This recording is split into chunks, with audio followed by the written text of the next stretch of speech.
दोस्तों, स्मगलिंग एक ऐसा काम है जिसे सिर्फ ऐसे बहादुर लोग ही कर सकते हैं जिन्हें मालूम ही ना हो कि डर होता क्या है। क्योंकि मेरे जैसे कमजोर दिल लोगों के तो स्मगलिंग का नाम सुनकर ही पसीने छूट जाते हैं। लेकिन दोस्तों, आज की इस वीडियो में मैं आपको ऐसे शातिर स्मगलर्स दिखाऊंगा जिनकी स्मगलिंग करने की टेक्निक्स को देखकर आप भी दंग रह जाओगे। मगर अफसोस, इतनी शानदार टेक्निक्स के बावजूद ये स्मगलर्स पकड़े गए।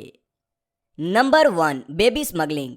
दोस्तों, 9 जुलाई सन 2012 हफ्ते का पहला दिन था कि जब शारजा इंटरनेशनल एयरपोर्ट दुबई पर रोजमर्रा की कस्टम चेकिंग के दौरान एक ऐसी चीज स्कैन की गई कि जिसने वहां पर मौजूद सभी लोगों को, यहां तक के कस्टम ऑफिसर्स को भी हैरत में डाल दिया। दोस्तों, एक यंग कपल इस नन्हे से बच्चे को स्मगल करता हुआ पकड़ा गया। हैरानगी की बात यह है कि ये कपल इस बच्चे के माँ बाप थे।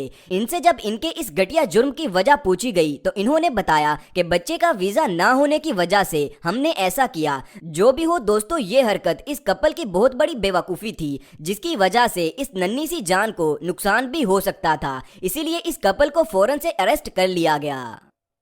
Number 2, marijuana drug smuggling. दोस्तों, एक ट्रक ड्राइवर अल्पोजो से मैरिजुआना नाम की ड्रग्स स्मगल करते हुए पकड़ा गया। इस ड्राइवर ने बड़ी ही शातिर दिमागी से एक 18 पहियों वाला ट्रक लिया और इसके 4 पहियों में ड्रग्स को ऐसे फिक्स किया कि कोई सोच भी नहीं सकता कि टायर रिम के अंदर भी कोई चीज हो सकती है। लेकिन दोस्तों, जब कस्टम ऑफिसर्स को एक मर्तबा किसी पर शक हो जाए तो फिर वो इंसान बच नहीं सकता। कुछ ऐसा ही इस ड्राइवर के साथ भी हुआ। कस्टम ऑफिसर्स को इस पर शक हो गया, जिसके चलते पहले तो ऑफिसर्स ने पूरे ट्रक की अच्छे से तलाशी ली। लेकिन जब कुछ भी ना मिला तो ऑफिसर्स ने डिसाइड किया कि इस ट्रक के सभी टायर्स के अंदर तक अच्छे से चेक किया जाए। ऑफिसर्स का ये डिसीजन बिल्कुल दुरुस्त निकला और ये ट्रक ड्राइवर, जो कि तकरीबन 240 पाउंड मैरिजुआना ड्रग स्मगल कर रहा था, ये पकड़ा गया। लेकिन जब इससे पूछा गया तो हर चोर की तरह ये ड्राइवर भी रो रो कर कहने लग गया कि मैं मासूम हूँ, मुझे इस सब के बारे में कुछ भी नहीं पता, मैं तो सिर्फ एक ड्राइवर हूँ। लेकिन ऑफिसर्स ने इसकी एक भी ना सुनी और इसे जेल में डाल दिया। नंबर 3, ड्रग स्मगलिंग इन एक्सकवेटर।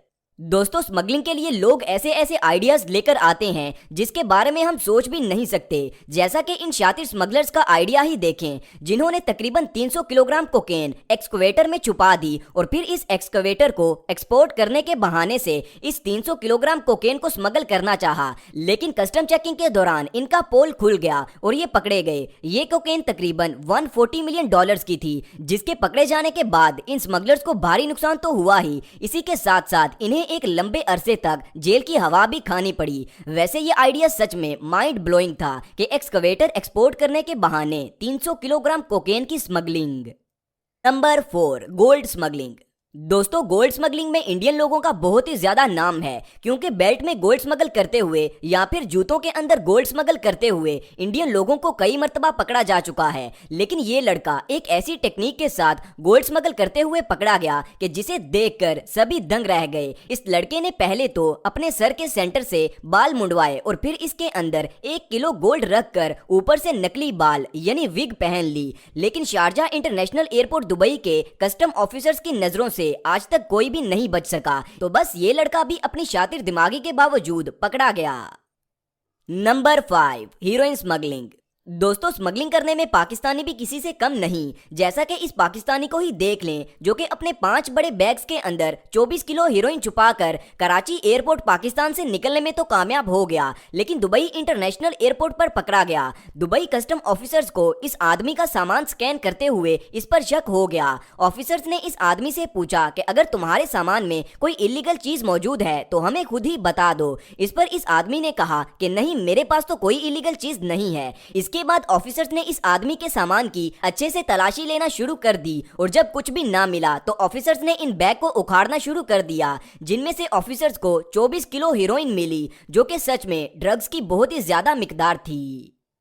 दोस्तों, स्मगलिंग एक इल्लीगल काम है। इससे कमाया गया सारा पैसा हराम होता है और हमारे प्यारे मजहब इस्लाम ने हराम कमाई से सख्ती से मना फरमाया है। इसीलिए आपने कभी ऐसा करने का सोचना भी नहीं। वैसे दोस्तों, इनमें से आपको कौन सी टेक्निक सबसे शातिर लगी, नीचे कमेंट्स करके मुझे लाजमी बताएं। और हाँ, वीडियो को लाइक और शेयर करना मत भूलें। शुक्रिया। वीडियो को लाइक करना मत भूलिएगा। ऐसी इंटरेस्टिंग वीडियोस देखने के लिए इस चैनल को सब्सक्राइब कर लें और बेल आइकन पर भी प्रेस कर दें ताकि इस चैनल की नोटिफिकेशंस आपको वक्त पर मिलते रहें। अपना बहुत ज़्यादा ख्याल रखें। अल्लाह हाफ़िज़।